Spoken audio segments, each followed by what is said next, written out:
L'industrie laitière est la principale industrie alimentaire du Québec.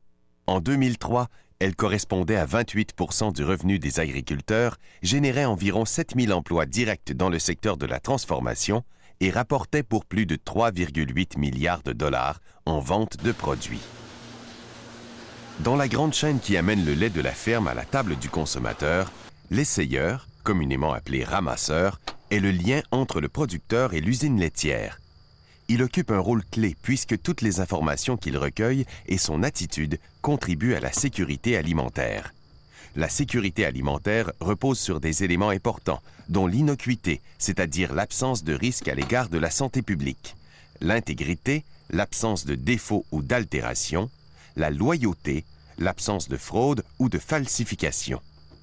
Soulignons qu'un ramasseur manipule l'équivalent de 4 millions de dollars de lait au cours d'une seule année. Passons en revue les principaux gestes que doit poser l'essayeur et notons leur importance. À l'étape préparatoire, l'essayeur prend le matériel nécessaire au prélèvement des échantillons. Les tubes à vide, les aiguilles, les porte-aiguilles et la rallonge pour l'analyse de la qualité. Les bouteilles pour l'analyse des composantes du lait, un calepin d'étiquette rouge, la puisette et des essuie-tout, la glacière. Pour conserver les échantillons prélevés, il met de l'eau et de la glace dans la glacière. La proportion de glace et d'eau varie en fonction de la saison. L'essayeur doit s'assurer que la glacière contient de la glace à son arrivée à l'usine. Il complète les informations nécessaires dans son ordinateur. Le lait est un aliment.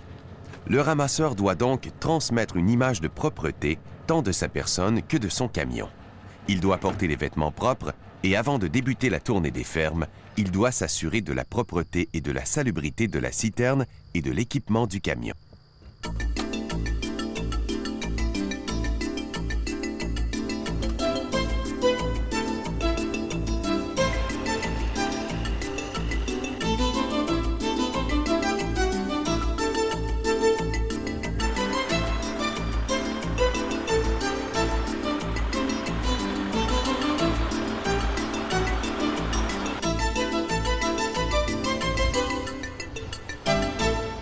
Le producteur laitier met beaucoup d'efforts pour livrer un produit de qualité.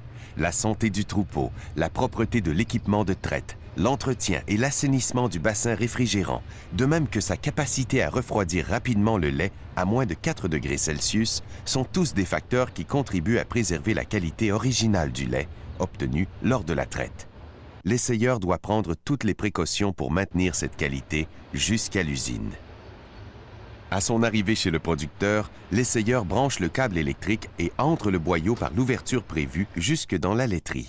Il évite que la première section du boyau traîne sur le sol. En tout temps, le ramasseur s'assure d'avoir son ordinateur de poche. Lorsque le prélèvement de qualité est requis, selon l'horaire établi, il apporte le matériel nécessaire au prélèvement et la glacière dans la laiterie. Afin d'éviter toute contamination, l'essayeur doit se laver les mains dès son entrée dans la laiterie. S'il a une blessure, il doit aussi porter des gants. Les mains font partie des plus importants vecteurs de transmission de micro-organismes. La porte demeure fermée pendant le pompage afin d'éviter l'entrée de mouches ou d'insectes dans la laiterie. Avant d'effectuer les opérations de collecte, il faut procéder à l'examen physique du lait, de son apparence et de son odeur. Par l'ouverture du couvercle du bassin, l'essayeur examine la surface du lait et prend de profondes inspirations afin de déceler toute odeur anormale.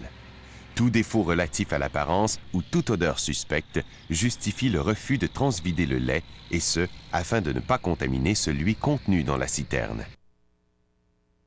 Avec soin, il vérifie la température du lait du bassin refroidisseur. Il compare occasionnellement la température indiquée avec celle de son propre thermomètre préalablement calibré. Là encore, une température anormale entraînera le refus de transvider le lait dans la citerne. Après avoir évalué les caractères organosensoriels du lait, l'essayeur détermine la quantité de lait dans le bassin. Il utilise une jauge située à l'intérieur ou à l'extérieur du bassin et se réfère à la table d'étalonnage du bassin affichée au mur. Pour réussir cette opération avec précision, il faut suivre scrupuleusement les règles de l'art. L'essayeur retire la jauge du bassin, la rince sous le robinet d'eau tiède, et l'assèche à l'aide de 2 tissus. Le premier pour enlever le surplus d'eau, le deuxième pour assécher complètement la jauge. S'étant d'abord assuré que la masse de lait est au repos, l'essayeur plonge délicatement la jauge dans le bassin jusqu'à ce que le siège appuie sur le support. Il retire immédiatement la jauge et procède à la lecture en notant la graduation supérieure qui demeure en contact avec le lait. Pour chacune des lectures, il répète l'opération à partir du rinçage jusqu'à ce qu'il obtienne 2 lectures identiques. Dans le cas d'un bassin muni d'une jauge extérieure, l'essayeur raccorde la sortie du bassin à la jauge. Il ouvre délicatement la vanne du bassin de façon à laisser monter le lait dans la colonne graduée. Lorsque le niveau du lait s'est stabilisé, il procède à la lecture correspondant à la base du ménisque. Notons que la jauge, la table d'étalonnage et le bassin doivent présenter des numéros de série identiques. À l'aide de la table, l'essayeur note le volume de lait qui correspond à la lecture obtenue. Le bassin réfrigérant doit être parfaitement au niveau pour assurer un jaugeage exact. Les pattes sont cimentées de préférence ou fixées à un plancher de béton exempt de fissures. Il inscrit sur le calendrier et dans l'ordinateur de poche tous les renseignements nécessaires, la mesure, le volume et la température. Sur le calendrier, il appose ses initiales. Lorsque le lait rencontre tous les critères d'acceptation, l'essayeur amorce les opérations de chargement. Il rince à l'eau froide l'ouverture située à la base du bassin avant d'y fixer le boyau de chargement. Il s'assure d'accrocher et de déposer les bouchons à un endroit propre. Le prélèvement des différents échantillons doit se faire de façon hygiénique. Après avoir mis l'agitateur en marche, l'essayeur ouvre le couvercle du bassin. À l'aide de la seringue, il prélève de manière aseptique l'échantillon destiné aux analyses bactériologiques ou physico-chimiques. Le prélèvement est effectué à la suite des 5 minutes obligatoires d'agitation et avant l'ouverture de la vanne pour le pompage. Il identifie le matériel requis au moyen de l'étiquette appropriée. Par la suite, l'échantillon prélevé est rapidement déposé dans la glacière contenant suffisamment d'eau et de glace. Il est conservé à une température se situant entre 1 et 4 degrés Celsius afin d'en préserver la qualité jusqu'à son arrivée à l'usine. Après avoir ouvert la valve du bassin refroidisseur, l'essayeur sort à l'extérieur. Il fixe la bouteille déjà identifiée par l'étiquette appropriée à l'échantillonneur mécanique. Il ajuste le débit de l'échantillonneur en fonction du volume mesuré. Ceci assure un échantillonnage représentatif. Notons que l'échantillonnage doit se poursuivre de façon continue et uniforme tout au long du pompage du lait. L'agitation débute 30 secondes avant l'ouverture de la valve et se poursuit jusqu'à ce que le niveau du lait atteigne les pales de l'agitateur. L'essayeur arrête alors l'agitateur. Toute anomalie lors du prélèvement de cet échantillon sera notée en accolant une étiquette rouge sur la bouteille. Par contre, si l'échantillonneur ne fonctionne pas, on doit prélever un échantillon représentatif au moyen de la puisette propre en agitant préalablement le lait pendant 5 minutes. À la fin du pompage, le ramasseur débranche le boyau et rince le réservoir à l'eau tiède afin de déloger les résidus de lait qui adhèrent aux parois.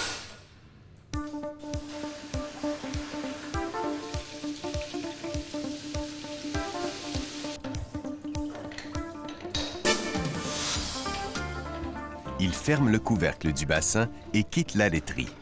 Il apporte avec lui tout le matériel et l'équipement qui ont été utilisés. À l'extérieur, il retire la bouteille qui servira à déterminer les composantes du lait, scelle l'échantillon, le dépose immédiatement dans la glacière et range le boyau et le fil électrique dans le compartiment du camion. Même si le lait est refusé à cause d'une mauvaise odeur, d'une apparence douteuse ou d'une température inadéquate, le ramasseur doit en mesurer le volume. Par la suite, il inscrit dans son ordinateur la mesure, le volume et la température du lait, ainsi que la mention « refusé » accompagnée du motif. Il doit procéder à l'échantillonnage du lait après une agitation de 5 minutes. Cet échantillon sera analysé à l'usine afin d'approfondir les causes du refus. L'essayeur doit aviser le producteur du refus. Il remplit le formulaire de refus dans lequel il écrit le motif. Par la suite, il laisse la copie rouge bien en vue pour le producteur et, si possible, l'avise verbalement. Après avoir collecté le lait de sa dernière ferme, l'essayeur livre le lait à l'usine dans les meilleurs délais.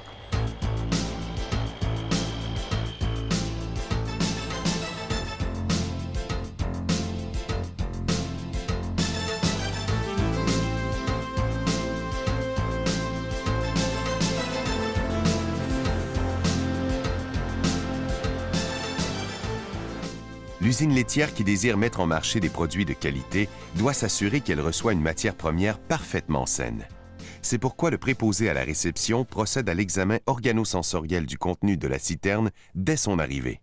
Il en vérifie l'apparence, l'odeur et la température. Il prend les échantillons et procède à une analyse.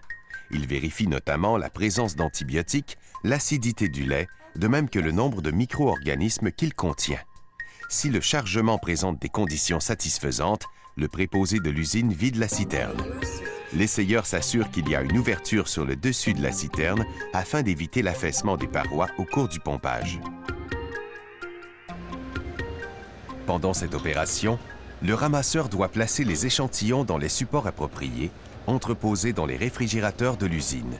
Cette étape sert à déterminer la composition du lait.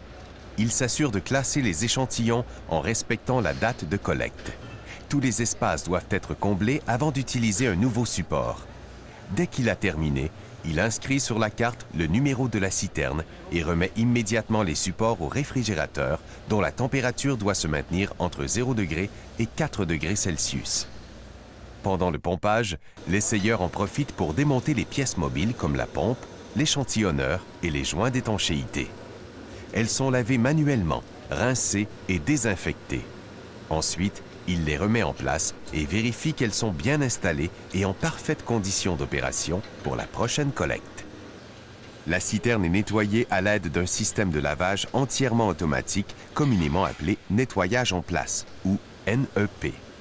Comme dans toute opération de lavage, on rince une première fois la citerne. On procède ensuite à un lavage, un second rinçage et un assainissement.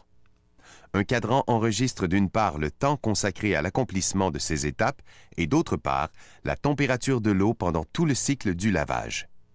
Cette opération donne aux surfaces intérieures de la citerne la propreté et les conditions sanitaires requises pour maintenir la qualité du lait lors du transport. L'essayeur étant l'intermédiaire entre l'usine et le producteur, son travail et son attitude sont déterminants dans la chaîne de qualité. L'honnêteté et la précision de son travail assurent le paiement au producteur de ce qui lui est dû et le versement à l'usine pour la quantité réelle reçue. Le ramasseur de lait se soucie également de l'hygiène. Il est diplomate avec tous les intervenants qu'il côtoie et respectueux des différentes réglementations en vigueur. Il doit apprécier la qualité du lait à la ferme afin de livrer à l'usine un produit de première qualité. Toutes les informations qu'il recueille et sa conduite contribuent à la sécurité alimentaire qui, entre autres, repose sur des éléments importants, dont l'innocuité, c'est-à-dire l'absence de risque à l'égard de la santé publique, l'intégrité, l'absence de défaut ou d'altération, la loyauté, l'absence de fraude ou de falsification,